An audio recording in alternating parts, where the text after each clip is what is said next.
This is the heart of the mountains. There is little here that spells civilization. Here at the southern end of the Appalachians, a place has been set aside. Here, man and nature are not in conflict, but in harmony. This harmony of man and nature was one of the goals realized in the autumn of 1940.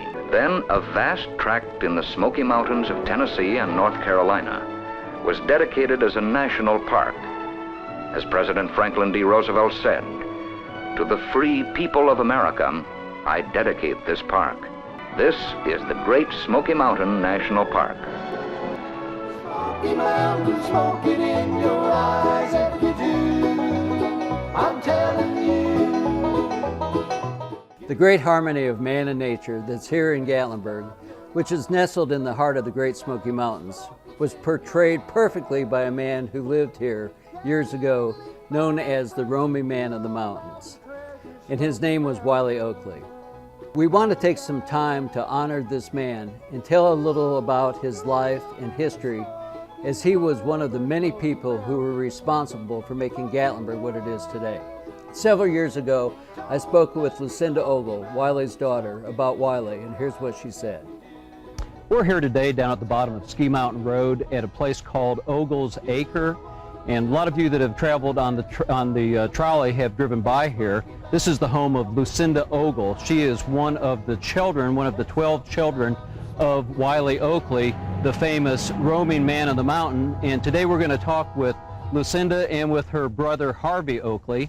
And they're going to tell us all sorts of stories about Wiley Oakley and Gatlinburg in the past. So join us today and learn more about Gatlinburg's past. Is that where? Okay, let's go on outside does that here. work where I want it? You take your hand. Oh, yeah. Here we are. This is Lucinda Ogle, and she is famous in Gatlinburg, and she had everything to do with the Wildflower Pilgrimage. Tell me some of the things you remember most about your dad. I know there's thousands of things you remember, but what are some of the ones that just really come to mind? Well, one I was telling them in there a while ago. We lived with downtown. We lived down there about 30 years, where Martin's Antiques are. We built that and sold it. See, we built this since then and still kept our shop, and we'd go back and forth after the girls were married. But we'd be asleep, we'd think, and somebody did horse life, we called it, down somewhere around there, and Ernest said, "Lucinda, get up and see who that is, laughing like that." And I said, "No good." Said, "That's just Dad making somebody happy." And Dad would just chuckle. He was like me. We always liked had a sense of humor. Anything would make you. I think it's your health there if you're happy. I mean, I think so find too. a sense of humor. But Wiley always had a good sense of humor and made people laugh. He had a store in Gatlinburg too. Is that correct? Oh, yeah. They had a gift shop for a while. I kept it I put me an antique one in.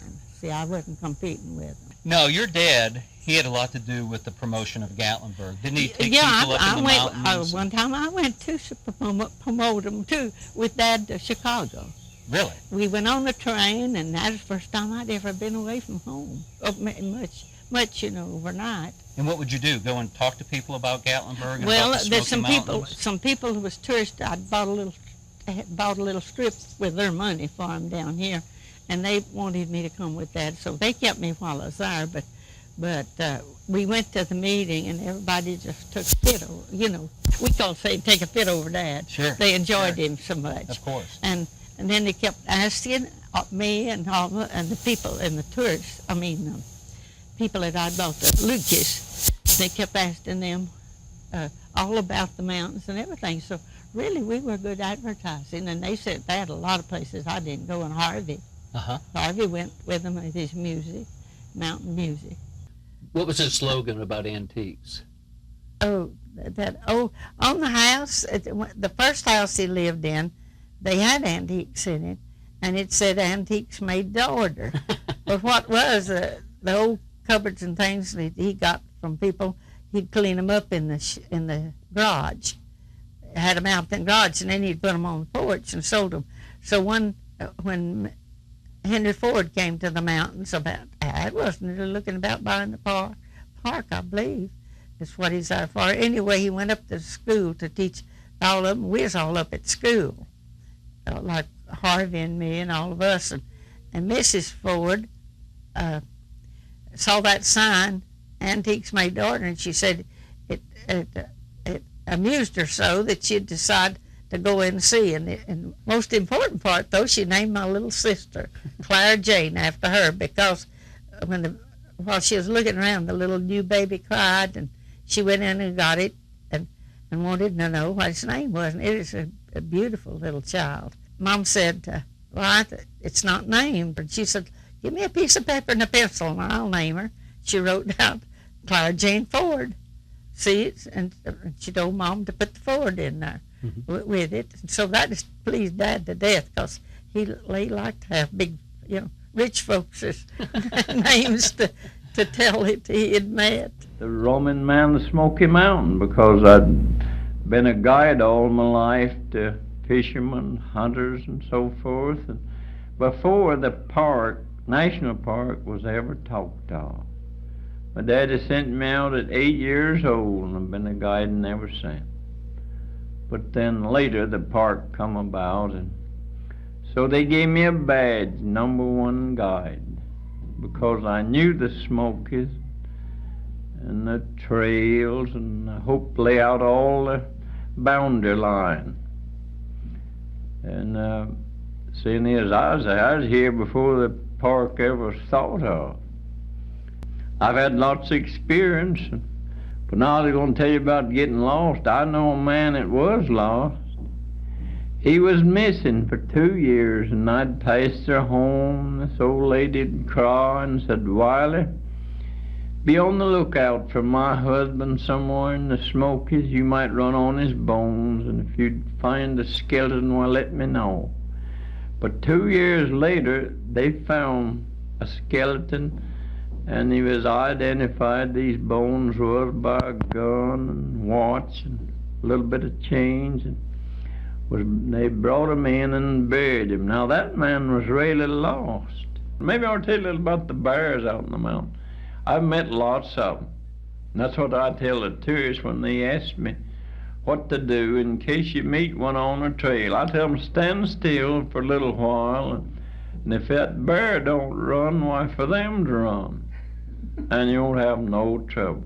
Wiley Oakley, roaming man of the mountain way. As tourism began to grow in the early 20th century, visitors needed guides. Wiley became famous for his incredible sense of direction, storytelling talent, knowledge of plants, wildlife, and hidden trails, and his friendly, humorous personality. He guided wealthy visitors, writers, and celebrities into areas that today are inside the Great Smoky Mountain National Park. Wiley became sort of a local celebrity. Wiley was loved by people from far and near to the hearts of many people. Wiley became very dear. He helped so many people, the beauties of nature to see. Wiley Oakley left a rich heritage for you and for me. We owe a lot to Wiley, as he was a true promoter of this area and was responsible for telling the world about this great little town, introducing it as the gateway to the Great Smoky Mountains. The most interesting thing about Wiley is that there is only one person he resembles, and that was himself. And now, as a special treat, I'd like to introduce Wiley Oakley himself. Come on out, Wiley. Wiley was loved by people from far and near to the hearts of many people. Wiley became very dear. He helped so many people, the beauties of nature to see.